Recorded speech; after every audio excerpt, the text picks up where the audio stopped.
trust me, we spend £6 million a year on roads, so it's not scraping the barrel. But in that area, there's been a lot of utility works for quite a long time. I think, like you say, lots of pits for quite some months. I will specifically find out where you are in the programme. Just to explain how we decide, I mean, we spend £6 million a year on resurfacing roads.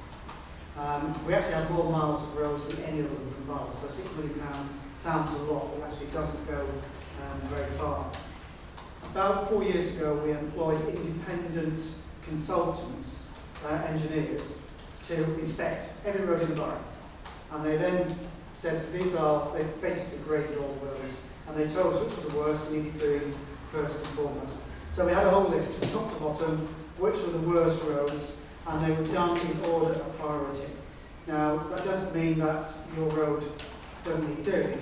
It probably means that there may well have been worse roads in front of you. It may well have been that because of the utility works in the area, your road was slipped down the list, and it might have just now slipped through the net, but we'll find out exactly where it is. It may just be waiting for the new budget to come through to do the next batch, but I'll find out exactly where it is. But that's how we prioritise.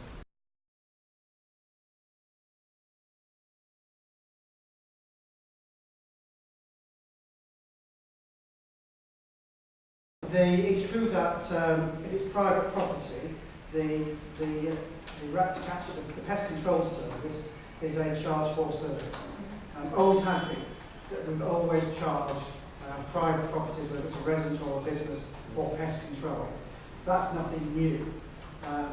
There is a problem that if you have a rat problem, it tends to be caused by tube lines, by water, by streams, and by the main roads, and obviously building work does disturb them.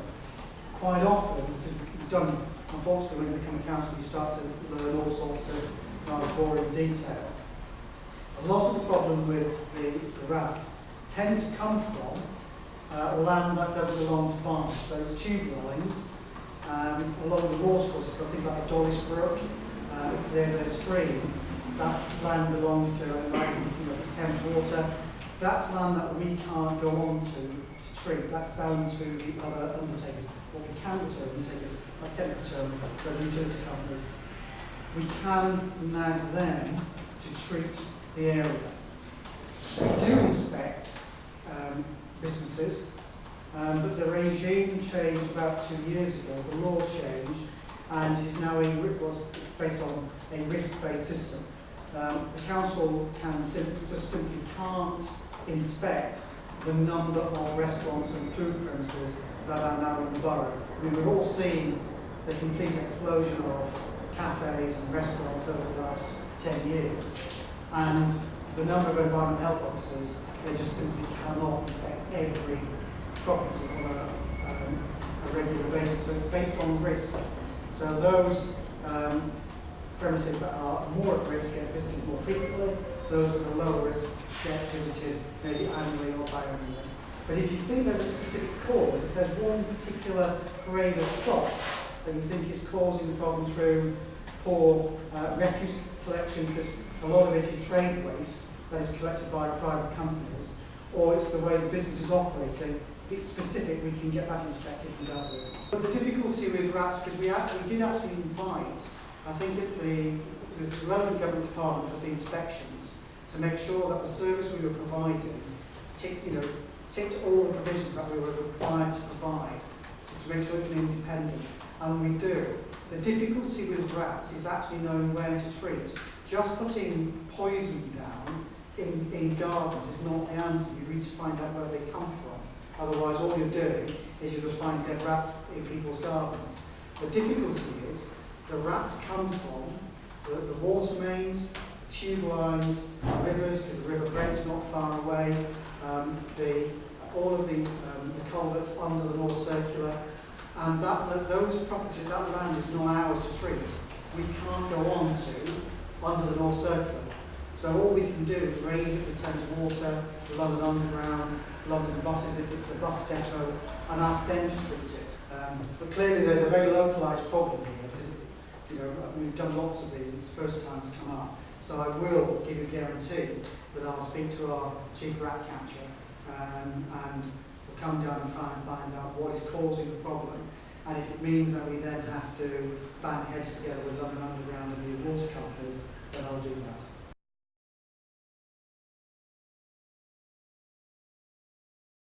There is a couple of things. Remember the Japanese restaurant that was chopping the tuna in the back alley? That kind of firm does get prosecuted. Also, a number of the back alleys are private property. A number of back alleys do not belong to the borough, and therefore we don't have powers to go in unless there is a major hazard. Now, that if we have a major hazard, clearly we can't step in. But a lot of the collections are done by private companies, not by Barnet Council. So unless there is a proven public health hazard, the council doesn't have the powers that all people think we've got. So we can't simply march in. It's rather the same as if your neighbour starts dumping things on the front garden.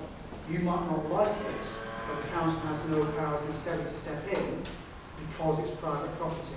If there is a public health risk that we can prove, then clearly we will prosecute.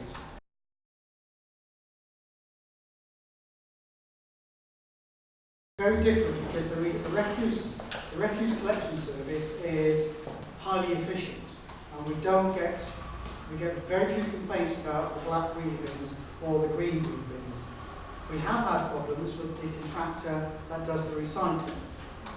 Not least because you'll see, I see them in my street, you know, they drag the boxes overflowing, but they don't pick them up themselves, and they cause the litter.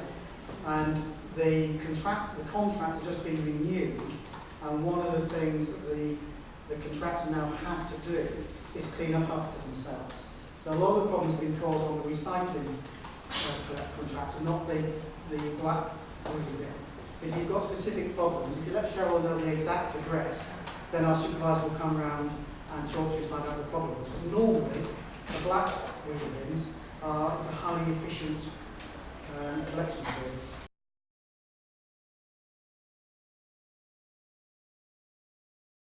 A lot of councils have started prosecuting or not collecting if the bins are not exactly in the right place or the lids are open. We haven't gone down that route because we think it's slightly heavy-handed.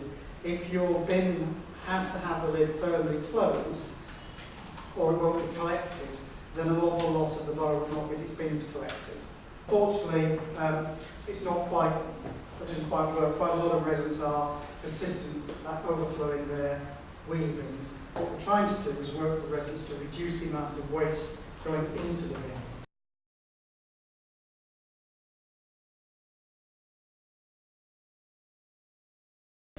If it's their land, of course, because you normally see when we've relaid pavement, you'll see some parts of the tarmac or different tiling.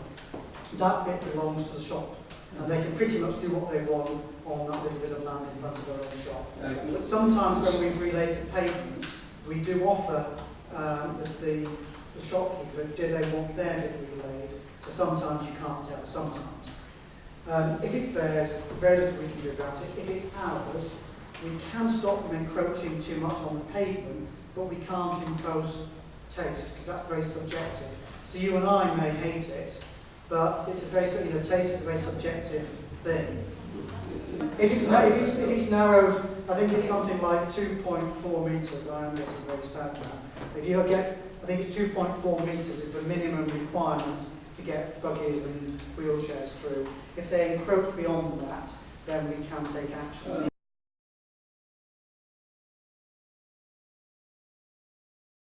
The licensing is a rolling programme because actually the licensing is not big and they're moving around the borough.